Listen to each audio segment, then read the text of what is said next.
Evidentemente la clonación capilar sería la cura definitiva de la alopecia androgenética, es decir, de la calvicie común, del pelo fino. ¿Y cómo es el procedimiento? Pues en esencia es bastante o sería muy simple.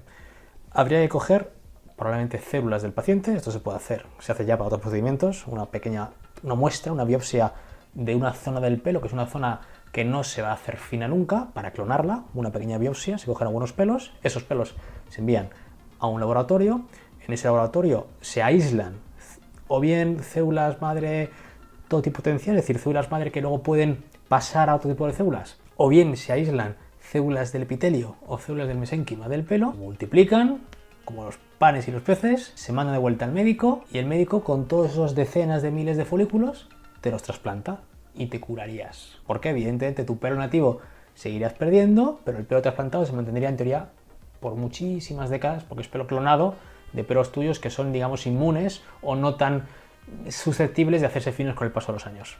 Mucha gente todavía le cuesta entender que el proceso de clonar los pelos es muy complicado. ¿Por qué? Fundamentalmente por las siguientes razones.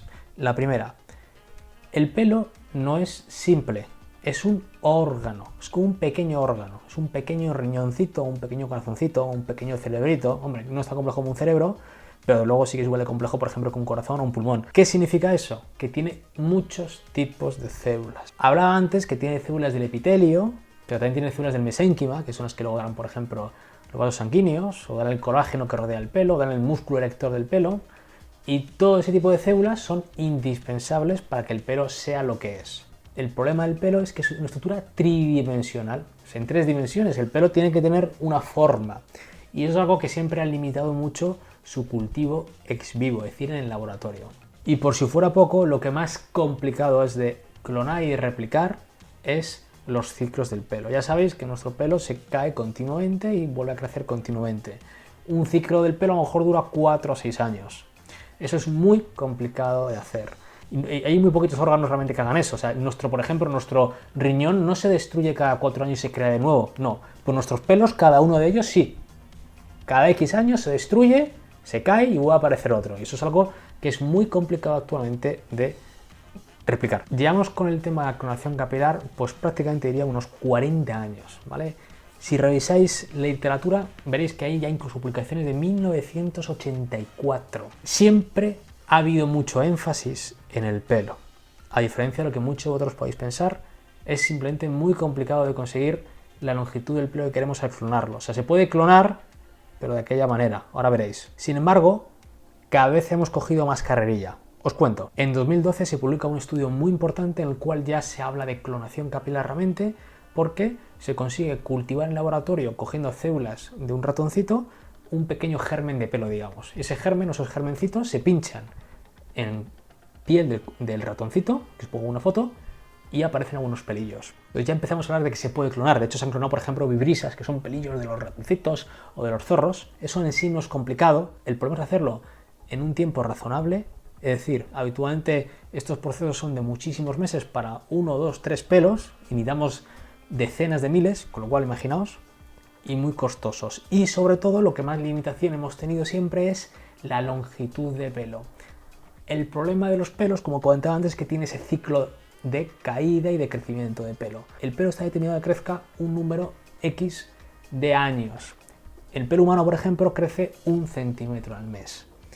Si somos capaces de crear pelo, pero no está bien programado, a lo mejor va a durar unos pocos días y luego va a caerse, con lo cual al final va a vivir milímetros siempre. En 2018 otro avance muy importante porque se consigue intentar ya como industrializar más el proceso de clonación capilar y se puede de forma ex vivo, es decir, in vitro, fuera del cuerpo, fuera del ratoncito, digamos, vamos a decir, no en probetas, pero sí como en placas, conseguir una especie de organoides, es decir, pequeños conglomerados de pelo y glándulas sebáceas de ratón. Y eso es un hallazgo muy llamativo, muy importante. Y hace 3 años, en 2020, ya consiguen extrapolar el proceso del modelo de ratoncito al modelo humano y consiguen ya con células, es decir, madre humanas que al final diferencian en epitelio y mesénquima de pelo, consiguen crearlas y multiplicarlas in vitro y hacen pequeños como conglomerados de pelitos que se pueden trasplantar al ratón y crece unos pocos milímetros. Entonces avanzamos. Y algo muy ilusionante es que el año pasado, en el 2022, se consigue ya depurar muchísimo más la tecnología para crear como estos pequeños conglomerados, estos organoides que tienen sus pelitos, tienen sus glándulas, tienen su piel, de forma in vitro, con células de ratón, y se vio que crecen estos pelitos. Crecen pequeñitos, hasta 3 milímetros, que no es mucho, es pelo de ratón, que no es como el de los humanos, pero ya empiezan a replicar de forma más fehaciente los ciclos del pelo. Y eso significa ya que va a dar más origen a pelos maduros. ¿Cuál es el siguiente paso? Que están muchos laboratorios en el mundo ahora mismo con ellos. Pues ya intentar pasar de ese modelo de ratón, de ese modelo murino, a humano. Conseguir hacer esos organoides de células humanas, ver que sean viables, por ejemplo, trasplantándolos a cerditos o trasplantándolos a ratón, y ver que tienen ciclos de pelo completos. Esto ha tenido alguna serie de limitaciones, ya no tanto tecnológicas, pero sí más éticas, porque lo ideal evidentemente sería conseguir células pluripotenciales o totipotenciales, probablemente pues de fetos, vamos a decir, o de bebés. Eso tiene evidentemente restricciones éticas, con lo cual lo que se está intentando ahora pues es a lo mejor, lo comentaba al principio del vídeo, pues tomar células del paciente donante humano adulto, como pues por ejemplo yo. Imaginaos que me hago aquí una biopsia que decía, y de esa biopsia, que hay muchos tipos de células, que algunas me importan, otras no, que se aíslen en el laboratorio y esas sean las que se repliquen. No tengáis ninguna duda que vamos a llegar a la clonación de pelo. Bueno, ya estamos clonando pelo, pero clonación de pelo viable, pelo largo, pelo grueso. Por cómo van los tiempos, esperable esto, pues siempre lo digo, también lo cuento en el libro que he escrito, probablemente llegaremos 2040, 2050 para empezar a hacerlo. Precio aproximado, supongo que en torno a 50, 100.000 euros, 100.000 dólares todo el proceso, ¿vale? Porque al final lo que tienes que tener en cuenta es que se clonan los pelos, se envían al médico y se trasplantarían.